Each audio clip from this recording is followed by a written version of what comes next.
नमस्कार दोस्तों, स्वागत है आपका एक और एक्साइटिंग ब्लॉग में। आज हम स्कूल के बच्चों के साथ एक शिक्षण और अनुभव से भरा सफर तय करेंगे गया से नालंदा तक। तो चलिए शुरू करते हैं ये वंडरफुल जर्नी। तो सफर की शुरुआत होती है गया गुजापी से, जहाँ सब बच्चे बहुत एक्साइटेड थे अपने ट्रैवल को पूरा करने के लिए। तो हम चलते चलते पहुंच गए बिहार के गया जिले के गहलौर गांव में, जहां जन्मे दशरथ मांझी ने 22 साल तक पहाड़ को काटकर रास्ता बनाया। ये उनकी पत्नी की मृत्यु के बाद उन्होंने ठान लिया था और इस पहाड़ को हटाकर गांव वालों के लिए रास्ता बनाया। बिना किसी मदद के छेनी और हथौड़े से उन्होंने 110 मीटर लंबा और 9 मीटर चौड़ा रास्ता बनाया। उनकी मेहनत ने 55 किलोमीटर की दूरी को घटाकर सिर्फ 15 किलोमीटर कर दिया। दशरथ मांझी की कहानी हमें सिखाती है कि सच्चा हौसला और दृढ़ निश्चय असंभव को भी संभव बना सकता है। तो ऐसी कहानियां हमें हर मुश्किल का सामना करने की ताकत देती है। पहला व्यक्ति है जो पहाड़ को तोड़ करके रास्ता बनाए, इसको 22-23 वर्ष लगा बनाने में। तो अब हम यहाँ से आगे की ओर बढ़े और अब हम सफर कर रहे थे नालंदा की ओर। सफर के दौरान बच्चे बहुत उत्साहित थे। ये दिन उनके लिए बहुत खास दिन था, क्योंकि वो जानना चाहते थे कि नालंदा जिला क्यों इतना प्रसिद्ध है। तो बच्चों को वहाँ जाकर समझ आया कि ये वास्तविक में वो जगह है जहाँ से अनेक देशों के लोग यहाँ से शिक्षा ग्रहण करते थे। तो आप भी चलिए और देखिए यहाँ के शिक्षण संस्थानों को।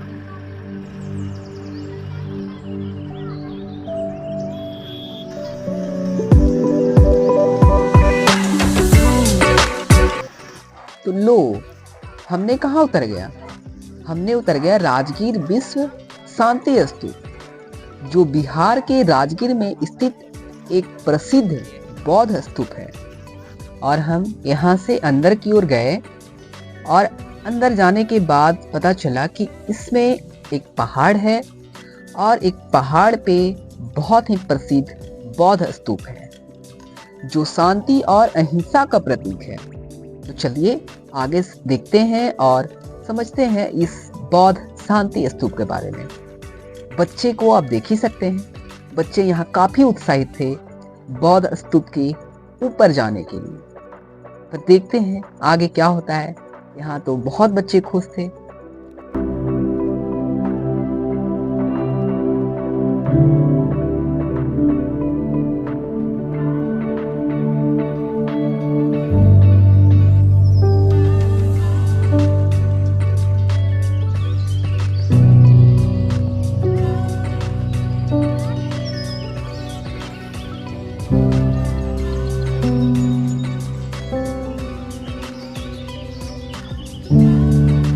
दोस्तों, अब हम लोग तैयार थे पहाड़ पर चढ़ने के लिए, रेडी थे, तभी अचानक बच्चे का शूलेस खुल गया। हेलो गाइस, मैं शूलेस बांध लिया, अब आ रहा हूं। शूलेस बांध लिया है, चल रहा है दौड़कर फटाफट। दोस्तों, यह जो पर्वत है यह ग्रीष्मकूट पर्वत पर बना है और बुद्ध की जीवन घटनाओं को दर्शाने वाली 4 मूर्तियों से सुसज्जित है। यहाँ पहुँचने के लिए रोपवे एवं केबल तार की सुविधा है, जो इससे और भी खास बनाती है। आसपास का शांत वातावरण और प्राकृतिक सुंदरता इसे ध्यान और पर्यटकों के लिए आदर्श बनाते हैं। तो यहाँ का दौरा अक्टूबर से मार्च के बीच सबसे अच्छा होता है। तो अगर आपको मौका मिले तो आप इसका जरूर भरपूर आनंद लें। तो लो, ये क्या हो गया? अब सब बच्चे यहाँ बहुत नाराज हो गए क्योंकि सर ने मना कर दिया कि हम इतनी ऊंचाई पर नहीं चढ़ सकते और हमारे पास उतनी टाइम नहीं थी। तो हम फिर वहाँ से कुछ दूरी पर जाकर हमने वापस फिर लौटना शुरू कर दिया। तो यहाँ नाराज बच्चों को सर ने समझाया कि हम अगर ऊपर चढ़ते तो हम थक जाते और हम आगे की सफ़र जो हमें घूमना है वो हम नहीं घूम पाते। तो अब हम चलते हैं अगले सफ़र की ओर।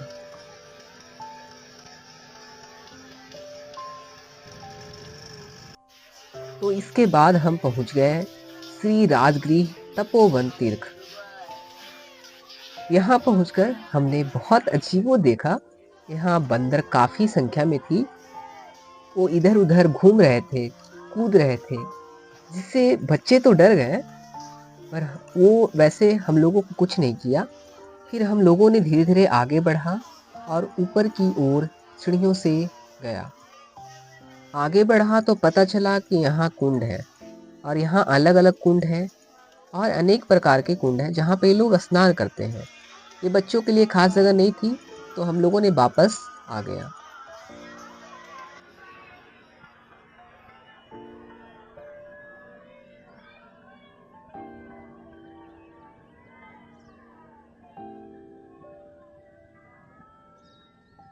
तो अब हम लोग वहां पहुंचने वाले थे जहां से बेसब्री से हम लोगों को इंतजार था।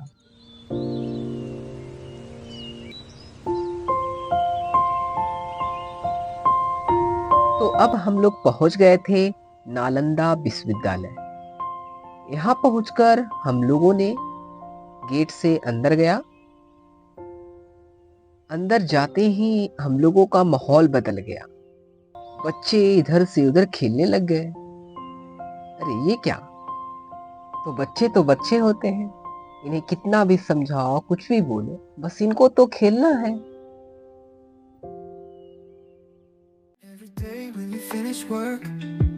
I feel like I've never been a stranger. The familiar station, the familiar seat, the familiar you. How I wish to be by your side, watching the sunrise every day, watching the sunset every day when you finish work. A pair of large hands.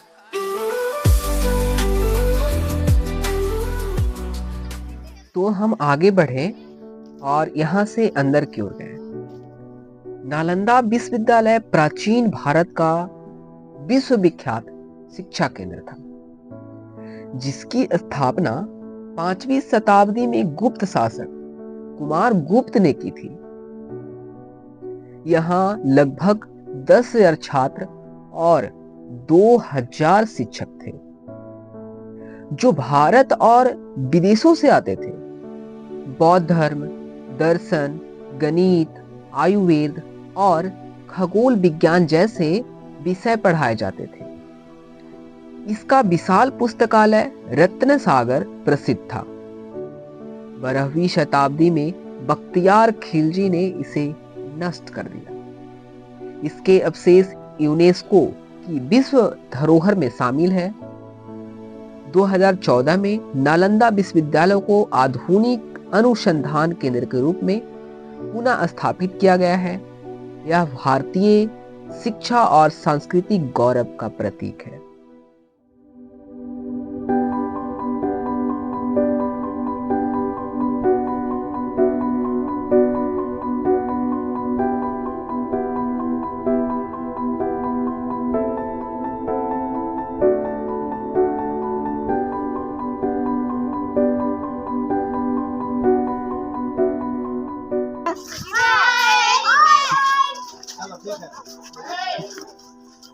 चलो आगे आगे।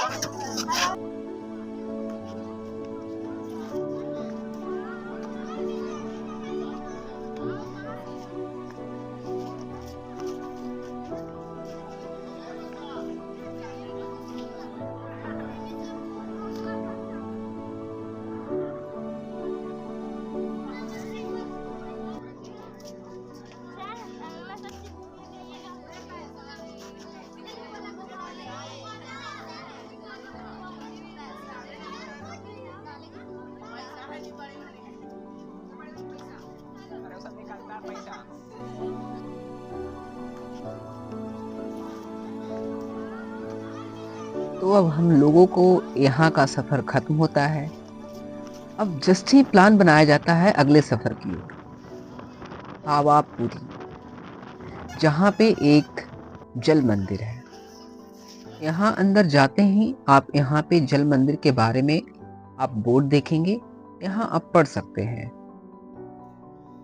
यहाँ जल मंदिर में चारों तरफ जल है और जल के बीच में एक मंदिर बना हुआ है, जिसे आप वीडियो के लास्ट में देख सकते हैं। ये पूरा जल है और जल के जस्ट आगे आप देख रहे हैं वहाँ एक मंदिर है। ये पावापुरी का जल मंदिर बिहार के नालंदा में स्थित एक पवित्र और ऐतिहासिक स्थल है, जो जैन धर्म के अनुयायियों के लिए विशेष महत्व रखता है। यहाँ का जल मंदिर अपनी अद्वितीय वास्तुकला और धार्मिक महत्व के लिए प्रसिद्ध है। तो अब हम लोगों का सफर का अंत होता है और हम यहाँ से अब अपने घर की ओर लौटने के लिए रवाना हो जाते हैं। तो यह ट्रिप सिर्फ एक यात्रा नहीं थी, बल्कि एक सीखने का अवसर था। बच्चों के चेहरे की मुस्कान और उनके अनुभव हमें ये दिखाते हैं कि ऐसे सफ़र उनकी ज़िंदगी में एक अनमोल याद बनकर रहते हैं। दोस्तों, आप सभी को बहुत बहुत धन्यवाद। अगर वीडियो पसंद आया है तो प्लीज़ हमारे वीडियो को लाइक कर दीजिए और हमारे चैनल को सब्सक्राइब कर लीजिए। जय हिंद दोस्तों, जय श्री राम, जय जय।